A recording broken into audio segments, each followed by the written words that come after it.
vous saluer. Je vais vous saluer tous ce matin, chers amis, membres de famille, bien-aimés frères et sœurs. Je vous souhaite la bienvenue à l'église Vie Nouvelle. Amen. Nous sommes contents de vous voir. Et nous sommes là ce matin, comme nous le faisons tous les dimanches, parce que tous les dimanches, nous nous retrouvons ici pour louer Dieu, pour lui parler, pour l'écouter. Et ce matin, notre joie est double, parce que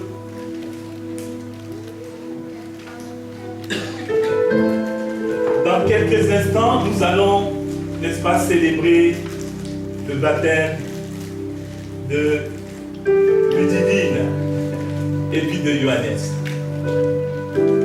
Amen. Amen. Mais avant de passer à cette célébration, j'aimerais pouvoir nous dire quelques mots concernant le baptême. Qu'est-ce que c'est le baptême? Pourquoi se faire baptiser? Comment se faire baptiser? Le baptême est un des deux rites chrétiens, un des deux rites que Jésus a demandé, a ordonné à son Église d'accomplir. Il y a le baptême et puis il y a la Sainte Seine, connue plus communément sous le nom de la communion. Ce sont des rites qui sont pratiqués par l'Église depuis le 1er siècle de notre ère. Et chacun de ces rites nous renvoie, n'est-ce pas, à la mort de Jésus sur la croix, à sa résurrection d'entre les morts, à sa montée aux cieux, et même pour la Sainte Seine, à son prochain retour. Dans l'évangile de Matthieu, que nous pouvons lire ensemble, dans l'évangile de Matthieu au chapitre 28,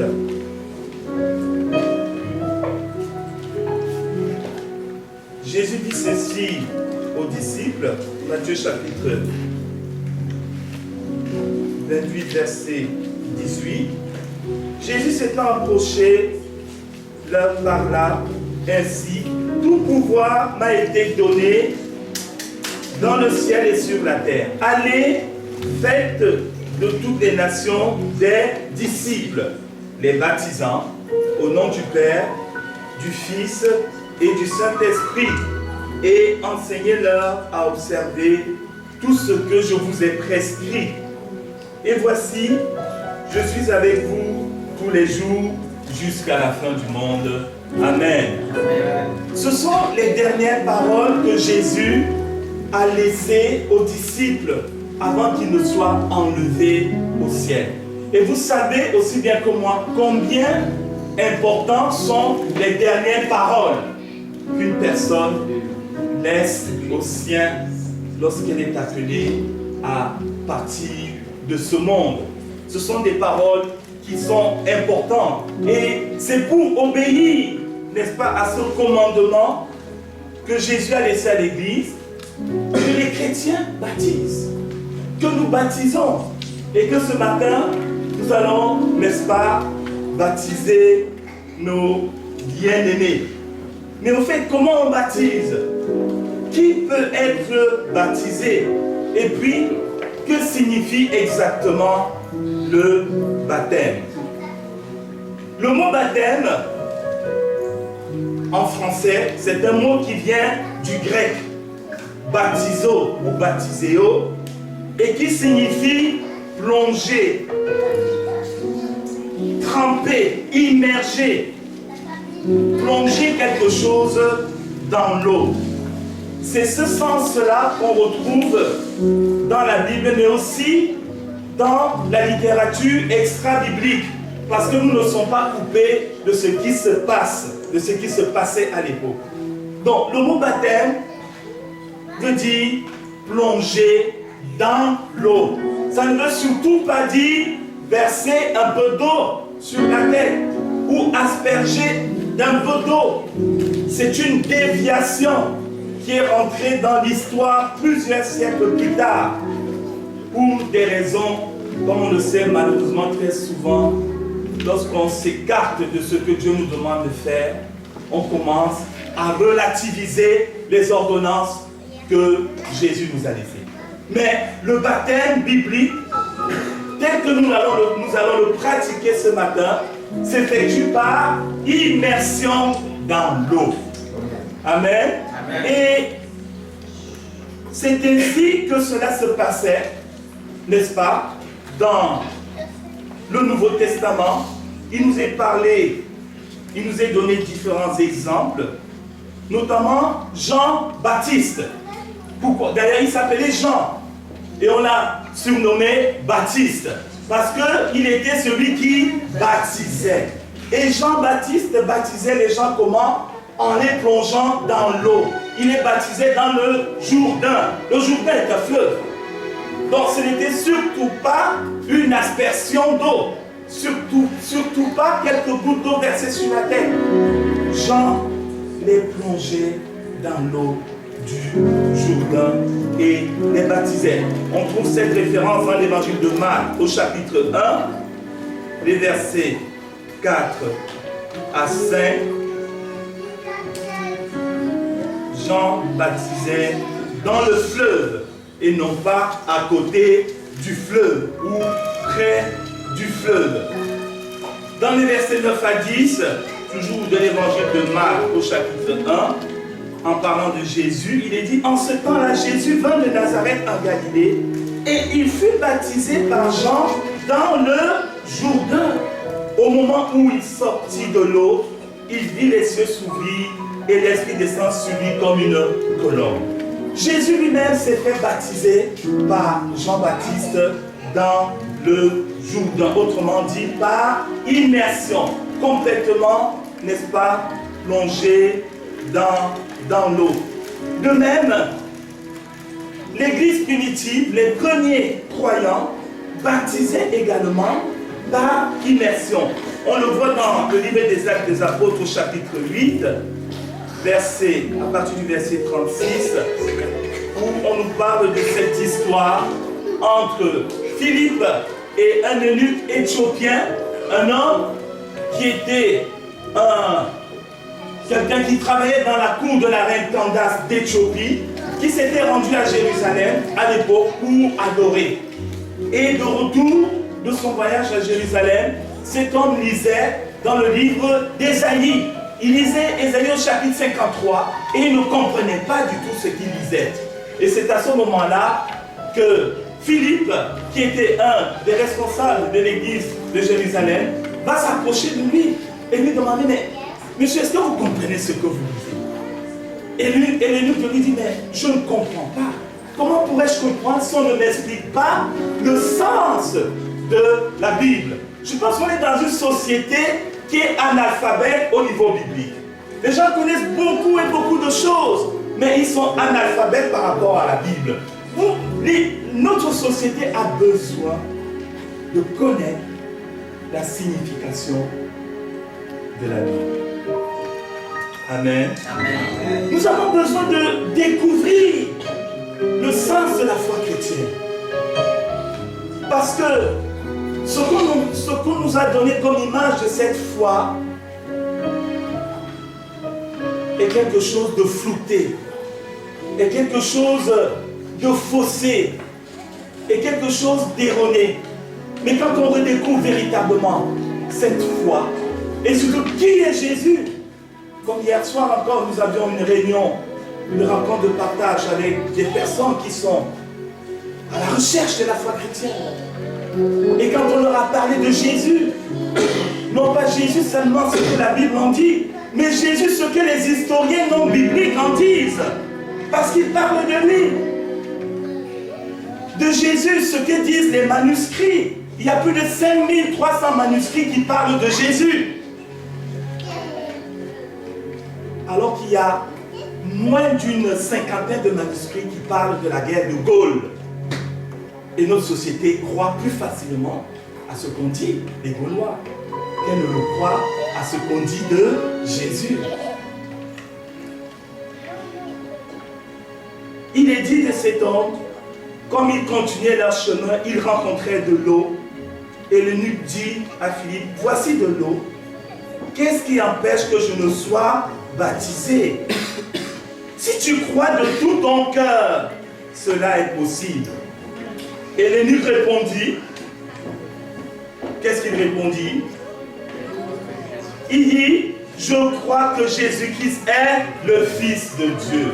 Et ils ont fait arrêter le char dans lequel Philippe et l'eunuque se trouvaient. Ils descendirent tous deux dans l'eau et Philippe baptisa l'eunuque.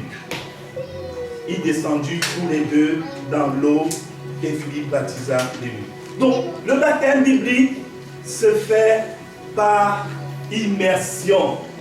Il se fait par immersion, non pas par aspersion ou alors uniquement en versant quelques gouttes d'eau sur la tête.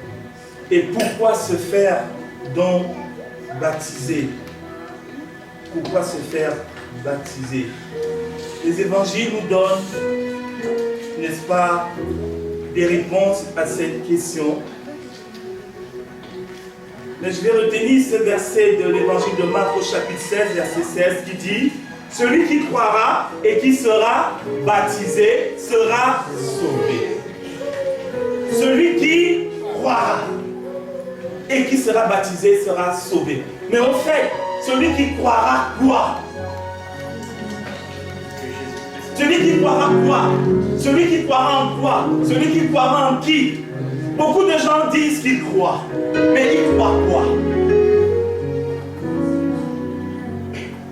À la question qui a été posée par l'eunuque à Philippe, voici de l'eau, qu'est-ce qui empêche que je ne sois baptisé? Philippe va dire à l'eunuque,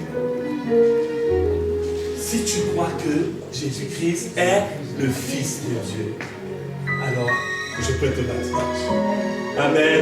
Et l'eunuque a dit, je crois que Jésus-Christ est le Fils de Dieu. Amen. Le baptême est un engagement visible d'une réalité invisible qui s'est passée dans le cœur de l'homme ou de la femme qui accepte de se faire baptiser. Cette réalité invisible, c'est la confession de foi du baptisé, comme de cet eunuque qui va dire, je crois que Jésus-Christ est le Fils de Dieu. Jésus n'était pas seulement, comme on pouvait le penser, un bon penseur. Un jour, Jésus lui-même a demandé à ses disciples, au fait, qu'est-ce que les gens disent de moi? Ce n'était pas une question posée parce que Jésus avait pris la grosse tête. Non. Mais il demandait à ses disciples, qu'est-ce que les gens disent de moi? Si je vous posais cette question aujourd'hui, qu'est-ce que les gens disent de Jésus dans notre société? Qu'est-ce qu'ils disent de lui? Un beau penseur, un maître religieux, un prophète, comme le disent certains de nos amis d'une religion que je ne vais pas citer. Et enfin, Jésus a posé la question à ses disciples, mais vous alors? D'accord, les gens disent ceci de moi, mais vous-même, que dites-vous de moi? Et là, Pierre va répondre à cette question de Jésus en lui disant, mais Seigneur, tu es le Messie, tu es le Fils du Dieu vivant. Le baptême est cet engagement extérieur de cette rencontre intérieure qu'il y a eu entre nos bien-aimés et Jésus-Christ, le Fils du Dieu vivant. La Bible nous dit dans Jean 3,16, car Dieu a tant aimé le monde qu'il a donné son Fils unique, afin que quiconque croit en lui ne périsse point, mais qu'il ait la vie éternelle. Romains chapitre 3, verset 23 dit, car tous ont péché et sont privés de la gloire de Dieu, et ils sont gratuitement justifiés par sa grâce, par le moyen de la rédemption qui est en Jésus-Christ. Et 2 Corinthiens 5, 19 nous dit, Dieu était en Christ sur la croix, réconciliant le monde avec lui-même, en n'imputant point aux hommes leurs offenses. Dieu était en Christ sur la croix. Ce Jésus est venu dans ce monde. Dieu fait homme. Il a vécu dans la simplicité. Il a vécu proche de nous. Il a soutenu le faible. Il a soutenu la veuve. Il a soutenu l'orphelin. Il a soutenu même le riche. Il est allé dans la maison d'un riche, des riches, Zachée. Jésus ne faisait pas exception de personne. Mais il était proche des gens. Mais la Bible nous dit que ce Jésus, il était là pour mourir sur la croix. Pour prendre sur lui nos péchés. Le péché, c'est quoi? C'est rater le but. C'est rater le but que Dieu nous a fixé en nous créant. Tu n'es pas créé à l'image d'un animal. La Bible dit que nous avons été créés à l'image de Dieu. Tu ne descends pas du singe. Tu ne descends pas du singe. Tu ne descends pas du singe. Amen. Tu ne descends pas du singe. Amen. Mais tu es un être voulu, désiré, créé de la bonne manière. Vois-tu, ta tête n'est pas au pied, hein? Et ton ventre n'est pas à la tête. Mais tu as une belle forme. Désiré, créé à l'image de Dieu. C'est ce Dieu d'amour qui a envoyé son Fils Jésus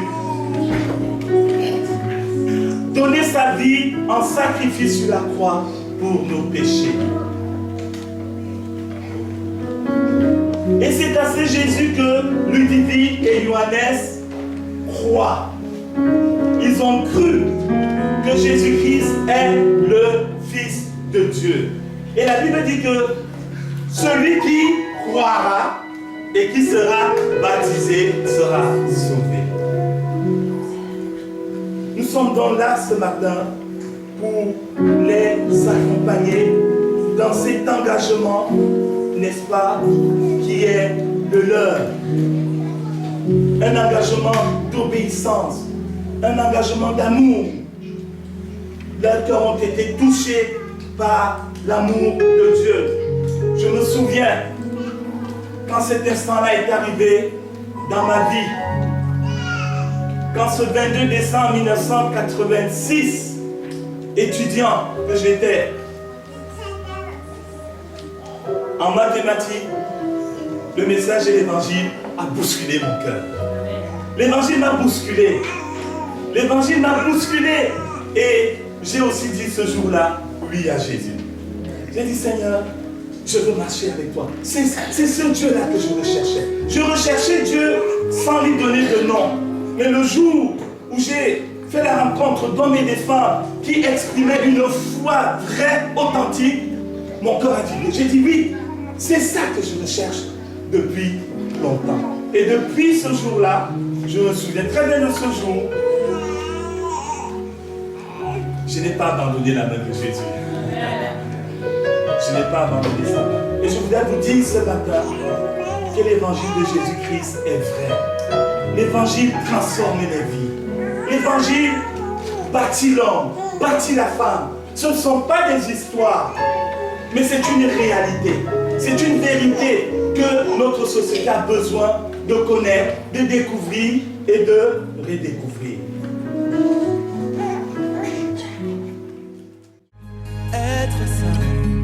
Être saint, telle est ma prière. Ludivine et Johannes Être saint, veulent déclarer ce matin qu'ils croient que Jésus-Christ est le Fils de Dieu. Amen. Amen. Ils veulent le déclarer. Ils veulent déclarer ce matin qu'ils ont reçu le pardon de leurs péchés. Ils ont reçu le pardon de Dieu.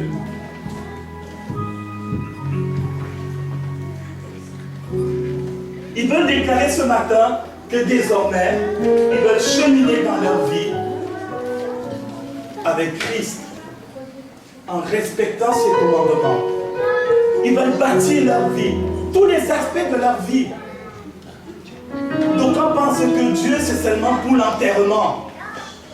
Mais ils se moquent d'eux-mêmes. Dieu est un Dieu de relation. Et la relation, c'est pas que le jour du deuil. La relation, c'est au quotidien. Ludivine et Johannes veulent proclamer ce matin qu'ils veulent cheminer avec Dieu au quotidien.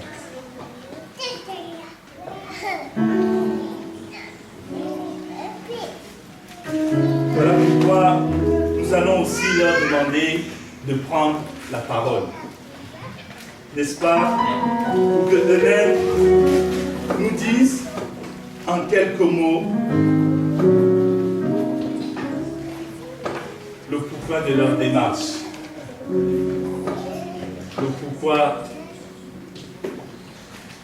de cette proclamation. Amen. Amen.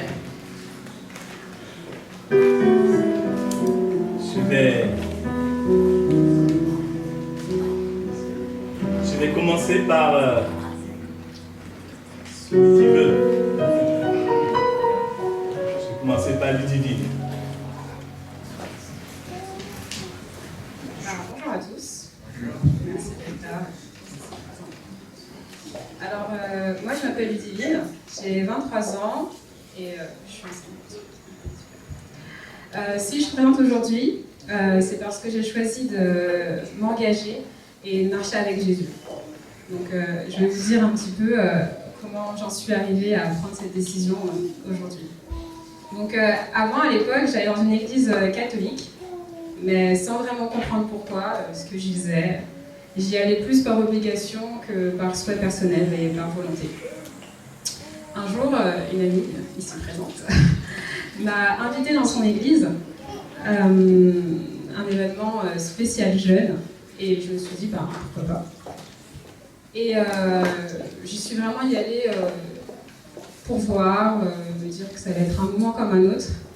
Et durant cet événement, j'ai ressenti des émotions que je n'avais jamais ressenties auparavant. Je me suis mise à pleurer à chaudes larmes sans pouvoir m'arrêter, et je comprenais pas pourquoi, puisque moi, je suis quelqu'un de très hermétique, entre guillemets, à ce genre d'émotions. Et je ne comprenais pas pourquoi ça m'arrivait. Donc j'étais submergée, voilà. Et il y avait un frère de cette église d'ailleurs, qui est venu et qui m'a dit l'amour de Dieu t'a touché. Moi évidemment, pour ceux qui me connaissent, vous savez que j'étais très sceptique. Du coup, j'ai dit oui. Oui, mais vous voyez quel oui. Malgré cette intervention, donc, j'ai continué mon petit bout de chemin et j'ai ignoré et refusé ces sentiments, cherchant des raisons plutôt scientifiques, vraisemblables, plutôt que d'accepter des raisons spirituelles. J'ai donc continué encore mon petit bout de chemin. Mais comme Dieu fait bien les choses, cette année-là, en 2017, il a mis sur mon chemin, donc faut savoir que j'avais changé d'école, de travail, tout. Des amis qui étaient bizarrement tous chrétiens. Ils étaient animés, engagés, ils me parlaient de leur église, voilà, on a fait telle chose, tel truc, viens, il y a tel événement. Ils étaient motivés, alors pour moi, dans ma tête, l'église, c'était pas... C'était quelque chose de... une obligation, quoi, une corvée. ils avaient l'air heureux, ils étaient épanouis. Lorsqu'ils me parlaient de l'église, ils étaient motivés. Moi, je ne comprenais pas. D'un côté, j'étais admiratif, donc je trouvais ça fou, je voulais connaître cette passion, je voulais connaître cette... Parce que pour eux, c'était vraiment quelque chose qu'ils faisaient dès qu'ils avaient un peu de temps, c'était pour l'église, enfin, c'était vraiment... moi, ça me passionnait, j'étais admirative. Donc je continue toujours mon chemin avec ces amis-là que je côtoie, du coup. Et Chris toucha un membre de ma famille. Ma plus proche cousine, que je considère d'ailleurs comme ma sœur, m'annonce qu'elle va dans une nouvelle église et qu'elle souhaite que je l'accompagne afin qu'elle n'y aille pas seule. Donc moi, évidemment, avec plaisir, j'y vais, on me demande quelque chose, je suis toujours partante. J'y vais. Au fil du temps, cette passion qui l'animait, comment dire, le fait d'y aller, je l'accompagnais régulièrement, ça a créé cette passion du coup que j'ai connue auprès de mes amis. Et cette envie de plaire à Dieu, de le louer, de le remercier pour tout ce qu'il fait dans ma vie. Et après cette période, du coup, j'allais parce que c'était une église à, je sais pas pour ceux qui connaissent, à la CER à Montreuil, c'était super loin. Après cette période, j'ai cherché longtemps une église plus proche de chez moi et où je pourrais y aller plus régulièrement, être engagée, voilà. Et du coup, j'ai fait un peu pour des églises des environs. Et après les avoir visitées, du coup, j'ai finalement accepté les invitations de venir visiter les nouvelles. Et grâce à tous les membres de l'église, je me suis rapidement sentie à l'aise. D'ailleurs, je vous en remercie parce que c'est grâce aussi à vous, à chacun de vous, que je suis là aujourd'hui. Et j'ai tout de suite été bien accueillie. Et cela, au-delà de la foi, au-delà de l'amour, ça m'a vraiment motivée. Je me suis sentie entourée. J'ai toujours eu cette crainte d'être différente, de me sentir en dessous. Enfin, voilà. Et là, je me suis vraiment sentie à ma place. Et je vous en remercie tous.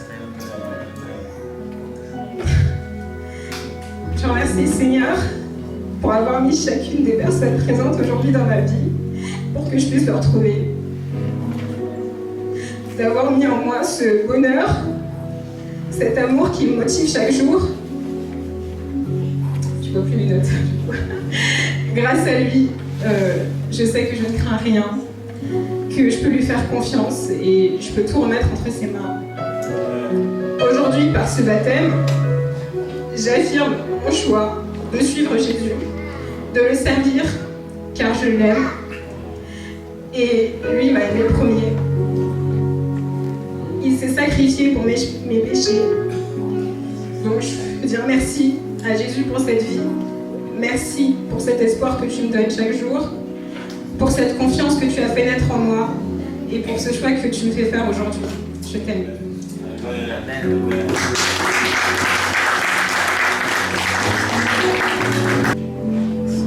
Ludivine, ta chair et ton cœur peuvent se consumer. Dieu sera toujours le rocher de ton cœur et ton partage. Amen. Amen. Psaume 73, verset 26.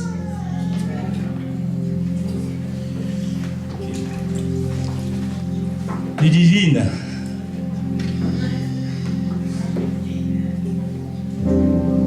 tu crois que Jésus-Christ est le Fils de Dieu? Oui, je crois. Tu crois que Jésus-Christ est mort sur la croix pour tes péchés? Oui, je crois. Est-ce que tu acceptes de renoncer à la vie de péché, à la séduction du diable, pour marcher avec Christ d'une manière quotidienne? Est-ce que tu décides de le faire? Oui, j'accepte. Ok. Sur la base de ta confession de foi et selon l'ordre que Jésus nous a donné,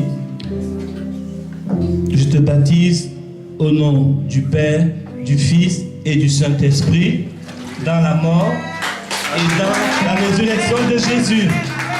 Gloire à Dieu.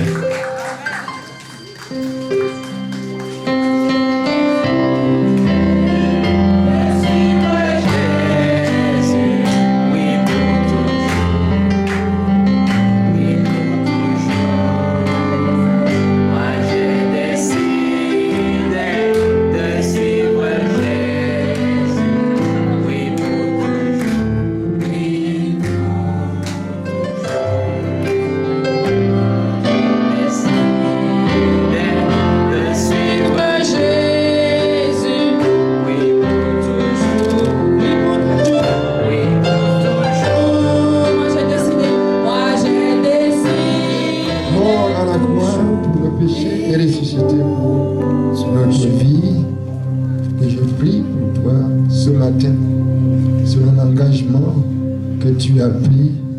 Et ce témoignage émouvant où on vient verser les larmes comme toi. Que le Seigneur t'accompagne tout le long de ton acheminement à rester fidèle à lui et à lui seul. Parce que lui seul peut bâtir nos vies à sa dimension. Que l'engagement que tu as pris ce matin, je demande au Seigneur de te soutenir et de te fortifier de cet engagement. Au nom de Jésus-Christ. Merci Jésus. Parce que tu es fidèle et tu le fais. Amen. Être saint, telle est ma prière. Bonjour à tous. Je vois y avoir vraiment du monde. C'est vraiment un plaisir de vous voir tous. Je suis vraiment comblé et je sais qu'en ce moment au ciel, il y a la fête. Amen.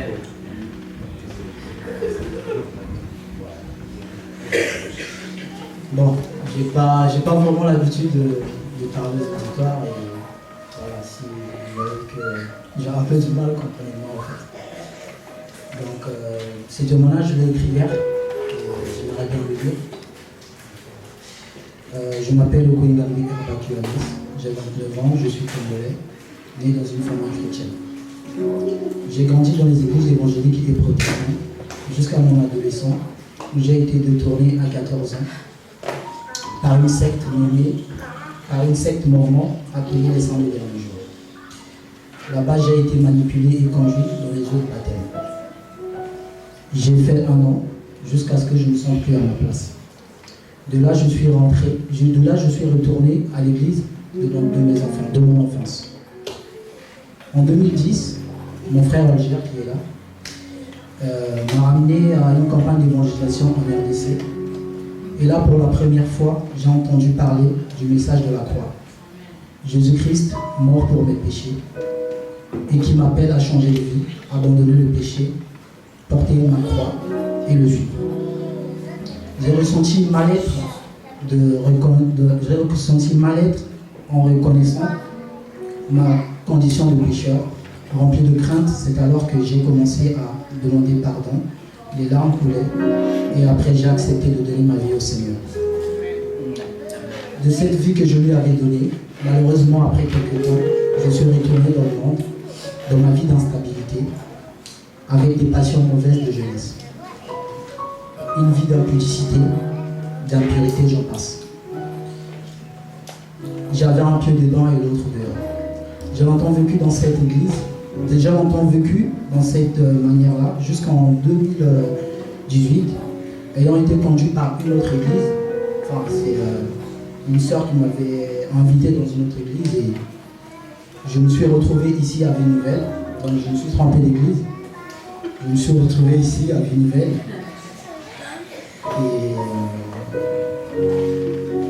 Mais malgré tout cela, j'ai continué à fréquenter, à vivre dans le péché. En mars 2019, suite à une prédication du pasteur, mon cœur a été saisi et impacté par le message qui m'a été destiné. Dans ce message, le pasteur expliquait qu'il ne fallait pas faire des compromis avec Dieu. Tel était mon cas. Il cita un verset. Tu ne tenteras point le Seigneur ton Dieu. Matthieu 4, 7.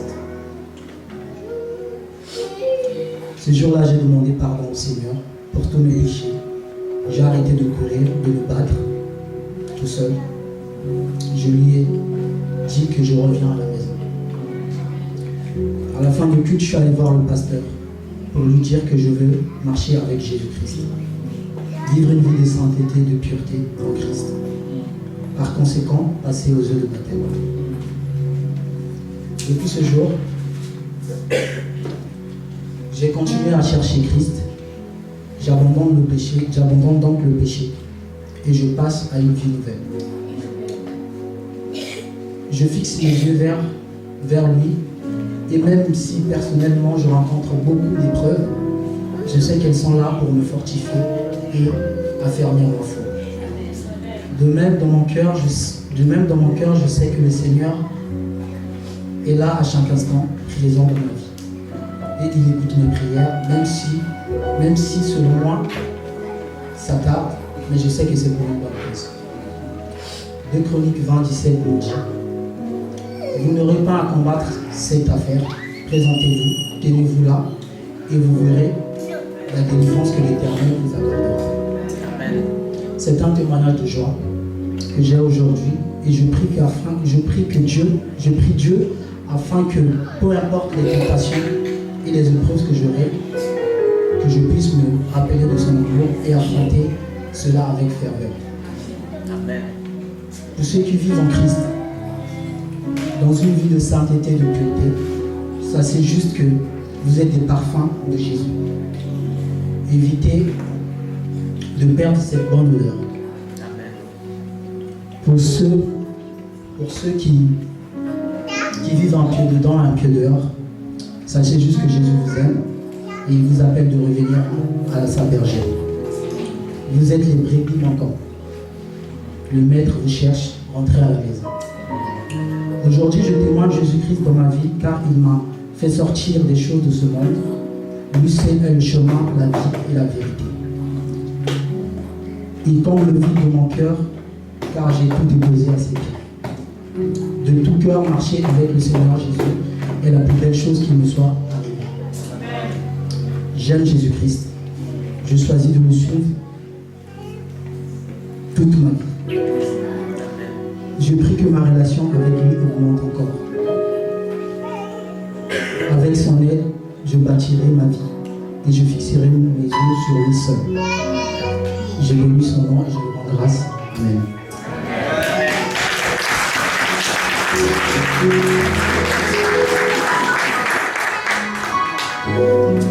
Yannis, tu aimes Jésus? Amen. Un pied dehors, un pied dedans. Mais Dieu nous veut tout entier pour lui. Il est jaloux, Dieu. Hein? Il ne partage pas. Il nous veut tout entier pour lui parce que c'est lui seul qui peut bâtir notre vie à la hauteur et à la stature qui est la meilleure pour nous. Nous nous réjouissons pour notre frère et pour notre sœur Ludivine, pour cet engagement qui est le leur et que nous voulons accompagner à présent ce matin en les baptisant selon la parole de Dieu.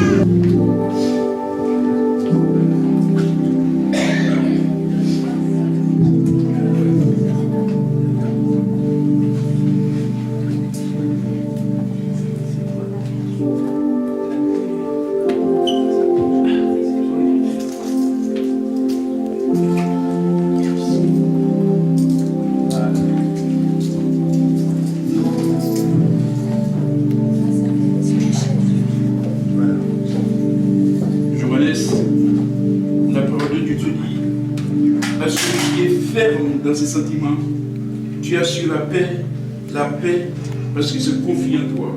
Amen. Amen. Ésaïe 26, verset 3. Johannes, est-ce que tu crois que Jésus-Christ est le Fils de Dieu? Oui, je le crois. Oui, je le crois. Est-ce que tu crois que Jésus t'aime et qu'il est mort sur la croix pour tes péchés? Oui, je crois. Tu vois toute la patience que Dieu a eue pour toi. Est-ce que tu l'aimes? Est-ce que tu l'aimes? Oui. Est-ce que tu décides maintenant de renoncer à la vie de péché, d'impureté, à la séduction du diable pour marcher et aimer Dieu de tout ton cœur? Bâtir ta vie en t'appuyant sur Jésus, sur sa parole. Est-ce que tu décides cela ce matin? Oui. Eh bien, sur la base de ta confession de foi et selon l'ordre que Jésus lui-même nous a donné, je te baptise au nom du Père, du Fils et du Saint-Esprit, dans la mort et dans la résurrection de Jésus-Christ.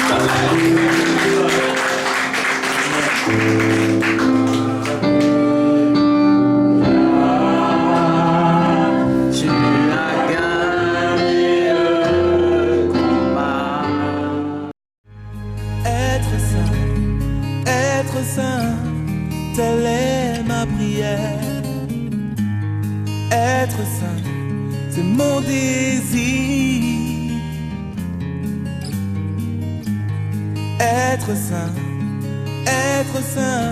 c'est ce que tu veux pour moi. Pour moi, telle est ma prière.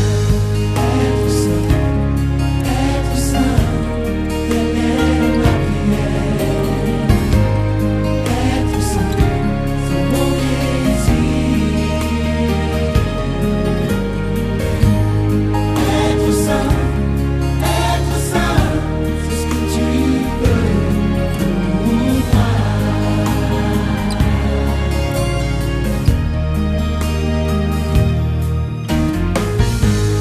Être